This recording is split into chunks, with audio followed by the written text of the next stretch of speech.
Hello and welcome to this short video on asthma health apps. My name's Dr. Tom Micklewright, and this video is meant for GPs like me and other clinicians who are regularly seeing patients about their asthma. Now, you've probably found over the last few weeks that you've had a lot of contact from patients who are worried about how this pandemic will affect them.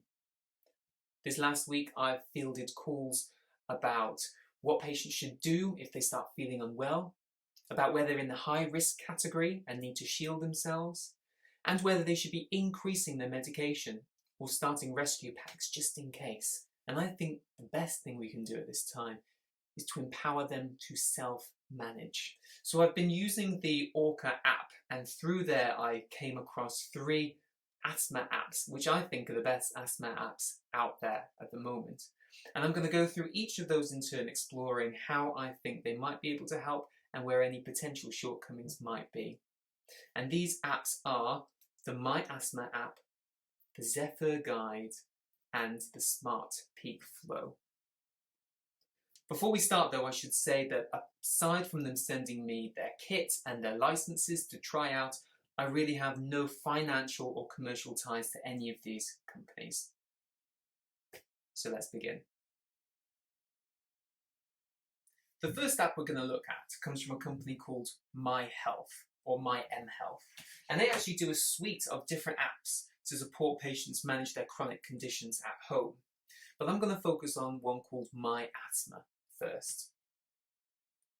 So the first thing you do when you log into My Asthma is patients will see there's quite a busy home screen, but what this represents is an awful lot of content. The app actually isn't free. Sadly, it costs about $39.99 for a patient, but that gives them lifetime access. And like I said, there's a lot here that is very, very comprehensive. To break down what some of these different tiles mean, the green coloured tiles indicate things that should be checked on a daily basis by patients. So for instance, there is a medication diary where patients can record when they've had to use their reliever inhaler. There's forecasters, which can tell patients what the weather forecast is, the air pollution forecast, or the pollen count forecast. All great for mapping out what their triggers might be and helping them prepare for what might be more tricky days than others. But the thing perhaps I'm most impressed with this app is the My Asthma Action Plan. Now, a few years ago, the National Review of Asthma Deaths reported that fewer than 1 in 4, I think it was, patients with asthma actually had an action plan, a personalised action plan, even though there's overwhelming evidence that it can reduce the number of emergency visits that person makes and it can increase their control over their asthma. And what I like about this is it is personalised. So patients can go elsewhere in the app, they can record what medications they have for their asthma, and then this action plan pulls that information through. So it tells them exactly how to use their different inhalers given different circumstances.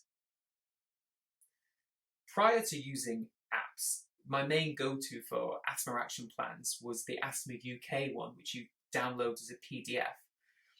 Obviously that has challenges. People don't always have their written, printed action plan to hand, whereas this they'd have it on their phone. But there were a few other gaps as well.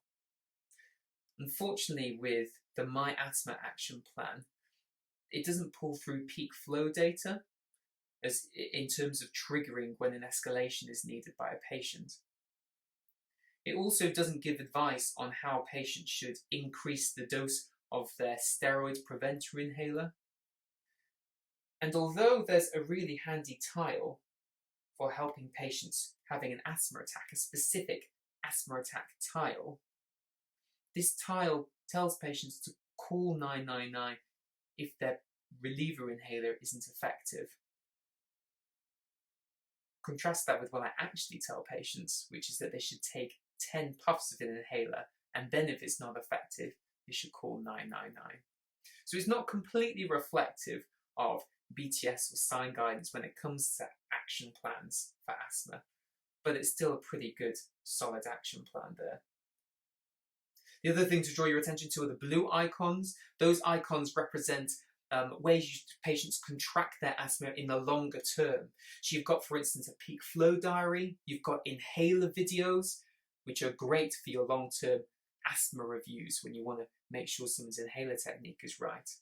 And there's also asthma control test, which, a bit like the 3 RCP questions, is a validated tool for monitoring someone's asthma in the longer term. So those blue icons, great for your annual asthma review. You've got your red icons, which are just for the patient to upload details about themselves and their medical history. And you've got pink icons as well, which are, I suppose, educational pieces. You've got a piece there on asthma anxiety, smoking cessation, and a whole video-based program for patients to understand more about their asthma. So overall, I think this is a really comprehensive app, and I think it would be a solid grounding for patients, both in terms of their education and their self-management. There is the issue with the cost. I think, if you thought a patient was tech savvy and, would be interested, I think it's well worth recommending. The other thing is that it has been validated through having a CE mark and through clinical trials. So there is some robustness there that means you can trust it. The next app then is the Zephyr guide. And if you're struggling to spell that, that's Zephyr. And this is a way simpler app. For starters, it's completely free. But the other thing is it doesn't have the same functionality. It's not aimed to do the same thing. The priority for this app is in training people to use their inhalers properly. Essentially, it's just a sequence of different animations which take you through the whole process of taking a metered dose inhaler. Dead simple for patients to use. And I think probably has a role most in doing annual routine asthma reviews. You can ask the questions over the phone, you can ask for peak flow readings, but if you can't get eyes on a patient to check their inhaler technique, signposting them to a video like this or a series of animations is a good way of making sure their technique is right. I think probably the biggest limitation for me with this is that it's only for metered dose inhalers. So there's nothing there about breath activated inhalers or dry powder inhalers. There's nothing about spacers in this. So it does have serious limitations. But if, like I said, you couldn't have eyes over someone's inhaler technique and you wanted to make sure it was done properly, or maybe you're starting someone on an inhaler but you don't have time to go through how to use it, sending them a link to the Zephyr guide isn't a bad way to get them started off right. And finally, the Smart Peak Flow. This nifty little device costs £40 for a patient and comes in this very, very small portable size. The reason it's so much smaller, here we go, the reason it's so much smaller than a normal peak flow device is because of the fact that it either connects to your device using a Bluetooth connection, or it plugs directly into the phone jack of your device. Really, really, really, really handy. And basically what it does is, here we go, it's just calibrating now. You blow into it like a normal inhaler.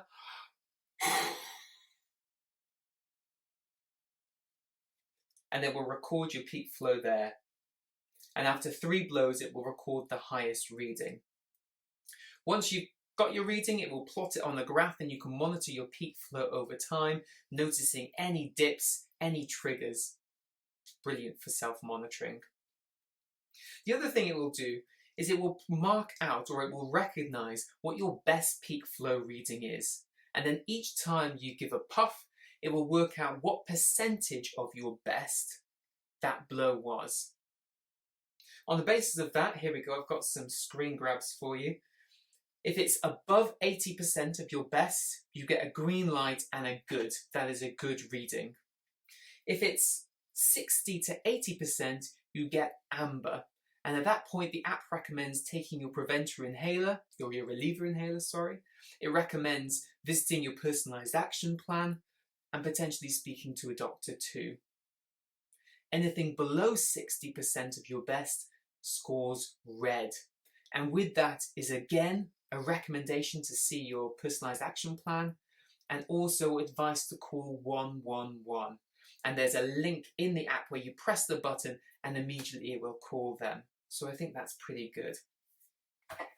One limitation of the device, certainly though, is the fact that the personalised action plan isn't actually in the app.